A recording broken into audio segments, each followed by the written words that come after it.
Benvinguts i benvingudes a un nou episodi de les veus dels 50 anys de Vallter. Avui ens acompanyen Manel Laguna i en Pere Coll per parlar dels 50 anys de les seves vivències a l'estació de Vallter.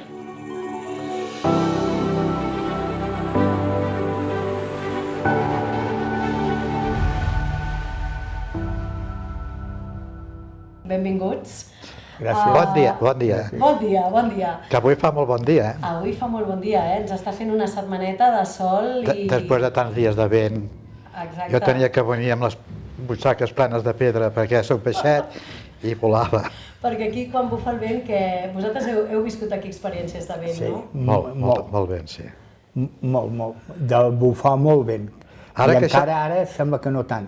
Al principi d'obrir l'estació hi havia més dies que tenies que plegar, feia molt bon dia, però el vent no et deixava esquiar, feia molt vent, ha bufat molt. De cop, no? Sí, i quan bufa del nord, d'aquí sobre Gra de Fajol, que ve per sobre, és fort. Perquè vosaltres quants anys fa que veniu aquí a esquiar a Vallter?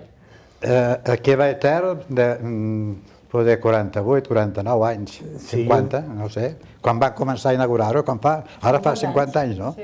Doncs és que el van obrir. Dels inicis, Sí, i m'agrada molt venir a aquesta estació perquè me'n recorda molt quan portava la mainada. Me'n recordo que els portava aquí, que això és un pecat, portar-los a l'esquena, perquè pots caure, pots fer-te mal, però abans tot això no es pensava pas. I veníem amb ells i m'agradava venir aquí perquè és a prop de casa i, bueno, en fi... Són familiars. Està molt bé, vull dir, ara a l'edat que tinc jo, sobretot, no m'ho acabo pas, ja es pot anar, i com per exemple aquest any que ha set por, que pots baixar el xalet, superbé, vull dir, quan ho pots fer-ho tot com aquest any, veus aquesta neu, fa un goig de por, fa un goig Vallter, que feia anys que no ho veia tan maco. I sou tota una colla, no?, que veniu normalment, o... Sí, ara en som 10. Van començar 4. El més veterano té 80 anys. En som 10 i sempre ens trobem. Avui ens han trobat 2, 3, els altres 2 n'han vingut. Entre 10 sempre tens companyia, vull dir... Clar, jo va haver-hi una època que anava sempre sol. I és dolent anar sol. Vull dir... És millor sempre quan vas acompanyat. Sí, i pots fer mal. És millor anar sempre un o altre. He tingut algun disgust i no vull tornar-hi. I en canvi d'aquesta manera sempre n'hi ha un altre que t'acompanya, vegades per bé, vegades per malament, perquè et fan córrer massa, però en fi, anem fent. I vosaltres heu esquiat, a part de Vallter, heu esquiat per moltes altres estacions? Sí, home, sí. Per exemple, un cop a l'any anàvem a les Dolomites, tota una setmana. A fora ja hem anat moltes vegades, però... A la Masella, Molina, Núria, això ja per descomptat, 8 a 8, ja per això, però sobretot Masella i Molina... Home, en 50 o 60, no, 76, amb 60 anys pots haver corregut una mica de món. No gaire, però una mica sí. I de totes les pistes que heu anat esquiant i visquent, per què, què trobeu que té diferent Vallter i per què us agrada tant? Mira, primerament de tot, si vens amb mainada, els tens supercontrolats, perquè quan tenen 7 o 8 anys el que volen és de pressa, córrer i despiostar-se. En canvi, més o menys aquí, si no els envies cap allà baix al xalet, per aquí de seguida saps on està. Però coneixem la Norma, la Marga que va plegar, la Rosa... La Judit. La Judit, vull dir, coneixen tot aquest... Tothom ens coneix, saps què vull dir? Com és més... Sembla no, i un tracte amable, són molt amables totes. Però l'impacte que ha fet Vallter, encara que per exemple, que aquests botiguers i aquests restaurants i tot tenen que estar, no agraïts, superagraïts, 7 cases, ni Camprodon, però sobretot 7 cases. No seria pas el que és, si no haguessin hagut les pistes aquí. Això ja ha donat una vida, ha donat un valor afegit al territori, que és clar que vull dir, són petites, sí, són familiars, és que diu ells, tu puges aquí, amb la mainada i tranquil, que no es perdràs. I No. passes pels remuntadors i et coneix, no? Ja us coneixen. Això, Sí. i tant. Coneixem I aquí en Joan, el mallorquí, aquest és famós, En no? Berna. Sí, Aquest, amb verda, la cadira. aquest és al revés que jo no xerro, però ell xerra molt, Xerra molt. I ara que anireu a esquiar? Sí. I quines pistes fareu? Mira, hem de fer-les totes.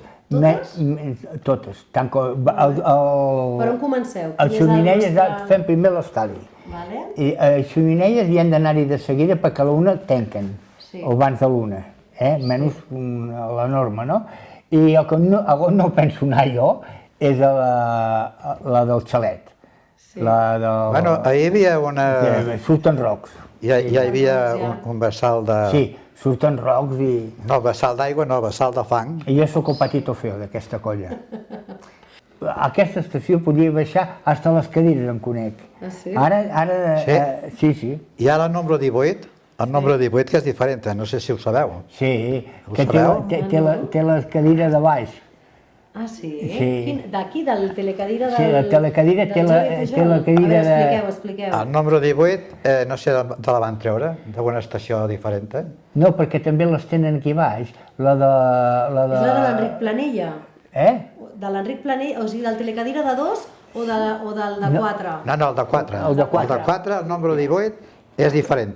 Totes són iguales, menys el número 18. Però i d'on la van treure? És que sé l'estació, però no me'n recordo. Dels noms són molt dolents. I alguna curiositat més que ens vulgueu explicar? Sí, una vegada vaig tenir que córrer molt, venia un cabirol a darrere. Ostres! Sí, es veu que tenia el cadell, em va veure, i com que jo anava en direcció cap allà, vaig veure que venia, però embalat, direcció meva. I sort, allà el tubo aquell, hi havia la bifurcació, i ella venia corrents i jo vaig poder tirar a l'altre cantó, perquè si no quedem de cara a cara, no sé què T'hagués guanyat, Oh, i tant. T'hagués guanyat, No tenia el pal, no sé si es hagués espantat. Mira, una anècdota que puc explicar de fer, quan deu fer? Que va fotre una nevada ja cap al final, la va fer cap al... El dia del Covid, l'any del Covid va caure molta neu. No, aquell dia que van baixar, que no l'havien trepitjat perquè havia baixat, i ells havien tancat la pista, la del Puig dels Llases, ells l'havien tancat i nosaltres, com que som més llestos que ningú, vam voler baixar per allà, saps? Nosaltres som més llestos que ningú. I jo, només amb el Pau, darrere en Jordi, li deia, vine, que faré un regalo, perquè trobava, només sentia saps que els rocs, notaves els rocs que no has vist trepitjada la pista. I les vaig passar canutes aquell dia. Doncs escolta, no us trec més temps, sé que voleu anar a esquiar amb aquest dia que ens està fent. Estic supercontenta d'haver-vos tingut aquí i que ens hagueu explicat aquestes anècdotes en aquest podcast recordant aquests 50 anys de l'estació. Doncs gràcies pel vostre temps, per totes les anècdotes i historietes que ens heu explicat i ens veiem en el proper podcast.